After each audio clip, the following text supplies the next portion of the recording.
Since its birth as a nation, the United States of America has had a difficult but vital connection with Africa. And today, that connection is as important as ever. From the days of slavery, America has looked to Africa as a source of resources. And today, Africa has now outstripped the Middle East as a source for U.S. oil. In the first part of this two-part series, I looked at the launch of AFRICOM, the US's new military command for Africa. Created by the Bush administration, it was molded by the political and economic priorities of its masters, the United States' voracious appetite for oil and the so-called global war on terror.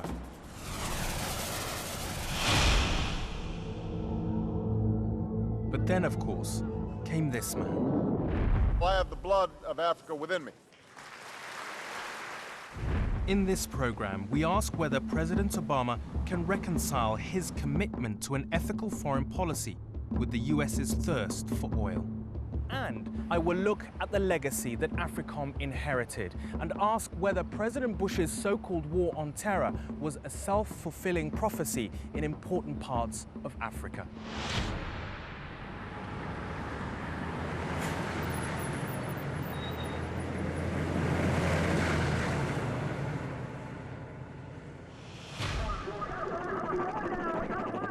In the minds of many Americans, Somalia, the land of my birth, is inescapably linked to the military debacle which became known as Black Hawk Down. Several hundred people died that day, including 18 US soldiers. America's disastrous intervention here in 1993 scarred its attitude towards the rest of the continent, but that may all be about to change. Today, Somalia is at the heart of one of the biggest policy U-turns in American history.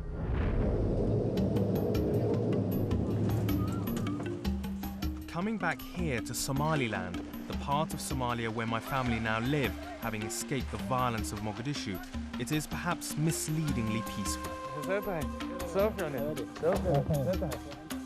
But one day in May 2008, that peace was shattered.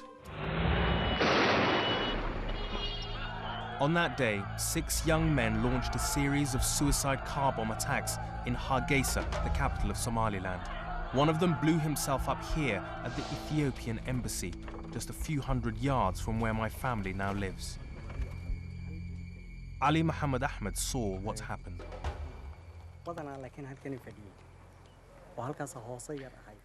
He's saying that that's the main place where people had lined up to get a visa, this office here, and that was where a majority of people died.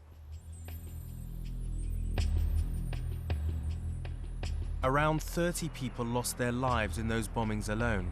Ironically, one of those bombers was a citizen, not of Somalia, but of the nation that first declared the global war on terror, the United States. Somalia stands at the apex of the Horn of Africa, a vital and potentially lucrative strategic location. Djibouti, with its huge American military base, is to the northwest. To the west is Somalia's landlocked traditional enemy, Ethiopia. To the east, the vital international sea routes, now notorious for rampant piracy. Somaliland in North Somalia has been operating as a quasi-independent state, unrecognized by the world. Today, it even has a tiny coast guard, the only part of Somalia able to take on the pirates.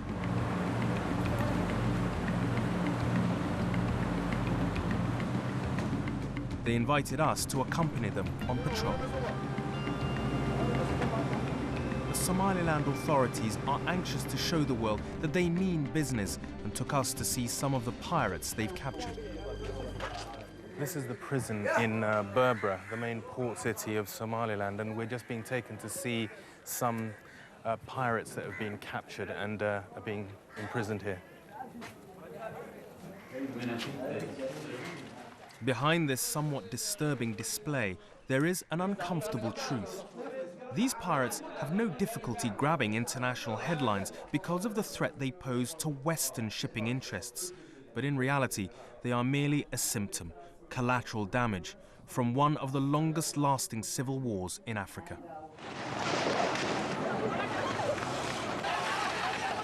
Somalia's civil war began here in the north in the mid-80s, in which the people rose up against the military regime of General Siad Barre. It was a vicious conflict in which the government was at war with its own people. Tens of thousands died and hundreds of thousands were displaced, until eventually the control of this part of Somalia by Siad Barre's military regime collapsed. And it was at that point that this region declared independence from the rest of Somalia. The war, meanwhile, moved south to the capital, Mogadishu in particular, with catastrophic consequences for the people of Somalia.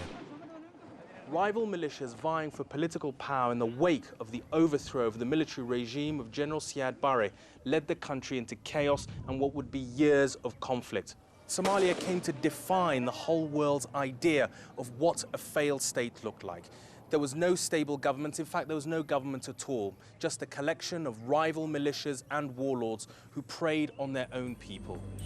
That catastrophic lack of government is remembered well by one American soldier who was in Somalia with the UN mission in 1993. The then commander of the 2nd Brigade, Kip Ward. Today, Ward is a 4-star general and the first commander of AFRICOM. You served in Somalia, didn't you, in the early 90s? I did. What did that experience teach you? Well, it taught me how complex, how diverse, and how complicated the society is. It also taught me, it showed me how terrible conditions exist when you don't have a viable government that is protecting its people. The problem for General Ward and his AFRICOM command is that the United States' next significant involvement in Somalia was to play a critical role not in building, but in destroying what many believe was Somalia's first hope of stable government in 15 years. It was called the Union of Islamic Courts, and it began to grow almost spontaneously in 2005.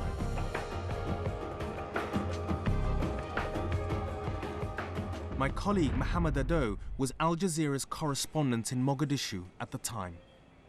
The Islamic Courts Union was the first homegrown Somali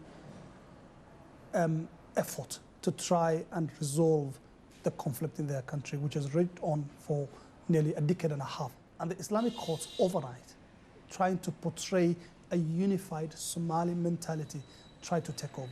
And indeed, they succeeded in taking over Mogadishu, and within 6 months had made Mogadishu one of the safest capitals of Africa, which, a few months before was totally unthinkable. The courts were led by 2 men, cleric Sheikh Hassan Dahir Awais and his colleague and close associate, a former geography teacher called Sheikh Sharif Ahmed. waxaa ka horeysa horta markaan maxkamad maqalno waxa laga yaabaa inaan ku fikirno markaan dalalka caadiga joogno maxkamad kaliya loogu yimaado qadiyad la isku haysto inay kala saarto laakiin tan waa ka duwanta tan waxay u dhigantaa gudoomiye xaafadeed ay u dhigantaa oo laga rabo in uu sameeyo maamulkii in uu sameeyo amnigii in uu sameeyo cadaaladii xaafad dhan oo la maamulayo ayay markay ugu yartaa u dhigantaa ama dhowr xaafadood marka meesha waxa imaanaya ciidan waxa imaanaya maamul waxa imaanaya garsoor ayaa ugu muhiimsan waxyaabaha dhacay marka waxa kamid oo aniga laftigeygu aadka aan uga yaabay maxkamadda aniga waxa la doortay inaan joogin. I had never felt so much at ease walking in Mogadishu, driving in Mogadishu. The Islamic courts militias were very polite. They would approach you at controls and checkpoints and treat you with a lot of humility, to the extent that you think, is this a very well-trained military, outfit, which it wasn't at that point. The problem was that the US, dominated as it was by the concept of the global war on terror, regarded the Union of Islamic Courts with the deepest suspicion. Actually, the Islamic Courts Union was a moderate group of people. It was, it involved a whole bunch of folks from the community, from religious, from business, etc., who had come together to give Somalia some semblance of government, the first semblance of government in 14 years, in 2005. But we just assumed Al-Qaeda. The US, fearful of the Islamist rhetoric of the courts and suspicious of the young jihadists who were rallying to their cause, set out to bring them down, and they were encouraged in that by the warlords. qorshaheennii hore marka wuxuu ahaa anaga oon ku talagalnay nimanka oo hogaamiya kooxyada meelaha ay joogaan in aan howlgallo laga sameeyno si isku dhac looga badbaado. طبعا waxaa timid markiiba fikrad ah in hogaamiya kooxyadu laftigooda ay dareemeen maxkamadu hadday sidan ku sii socdaan in ay khatar ku noqon karaan. Marka waxay abaabuleen arrin ka soo horjeeda maxkamadaha islaamiga ah oo ay leeyihiin nimankan waa argagixiso, waxay hayaan argagixiso, marka waa in laga hortagaa. When the warlords, under their anti-terrorist banner, took on the courts, the United States backed them. In 2005 and 6, despite furious internal protests from diplomats in the US State Department, the CIA secretly shipped thousands of dollars in cash to warlord-controlled airstrips in Mogadishu. But it didn't work. On a groundswell of popular support, the Islamic courts prevailed. annaguna runtii waxaan aad ugu dadaalnay dhinaca wacyigelinta iyo abaabulka in shacabka uusan naga harin oo nala socdo. taas marka waxay keentay magaaladii oo dhan mar kaliya inay gacanteena ku soo dhacdo. طبعا dhinac waa ka fiicneed oo magaaladu inay xal hesho waxaan raadinaynay, laakiin dhinaca kale oo dhibaatada ay ka lahayd waxay ahayd anagoon diyaar garoobin oo magaaladii aan u diyaar garoobin in ay gacanteena ku soo dhacday ilaan in aan gadno annaga laftigeena waxa aan nahay iyo waxa aan qabanayno in aan gadno waxay nooga baahnayd waqti oo adduunka laftigiisa oo na fahmo.